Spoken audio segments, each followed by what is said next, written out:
YouTuber Joseph Raavan ను కాకినాడ కోర్టులో హాజరుపరిచారు. కులాల మధ్య విద్వేషాలు రెచ్చగొట్టారని జోసెఫ్ రావణ్ పై కేసు నమోదు చేశారు. ఈ క్రమంలో జోసెఫ్ రావణ్ ను రిమాండ్కు ఇవ్వాలని పోలీసులు కోరారు.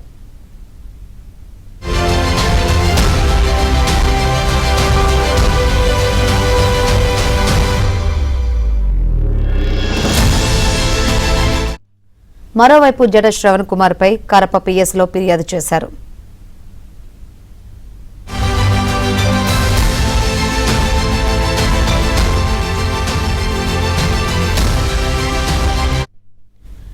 యూట్యూబర్ జోసెఫ్ రావణ్ ను కాకినాడ కోర్టులో హాజరుపరిచారు. కులాల మధ్య విద్వేషాలు రెచ్చగొట్టారని జోసెఫ్ రావణ్ పై కేసు నమోదు చేశారు. మరోవైపు జడ శ్రవణ్ పై కరప పిఎస్లో మరో కేసు ఫిర్యాదు అందింది. మరిన్ని వివరాలు అందించేందుకు మా ప్రతినిధి అప్పారావు సిద్ధంగా ఉన్నారు. అప్పారావు,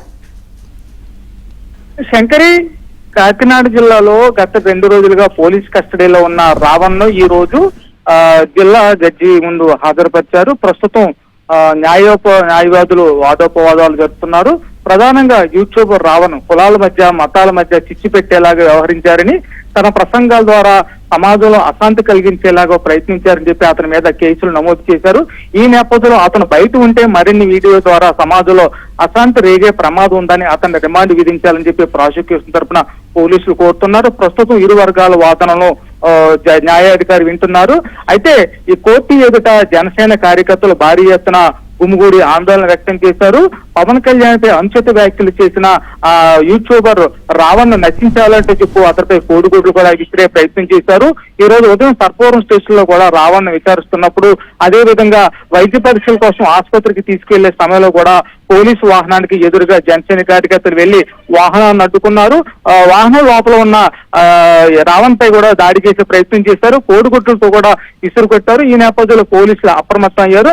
మరో పక్క ప్రస్తుతం జడ్జి ఎదుట కూడా వాదోపవాదాలు జరుగుతున్న సమయంలో కూడా కాకినాడ నగరంతో పాటు పలు చోట్ల జనసేన కార్యకర్తలు ఎక్కడికక్కడ గుమిగూడారు.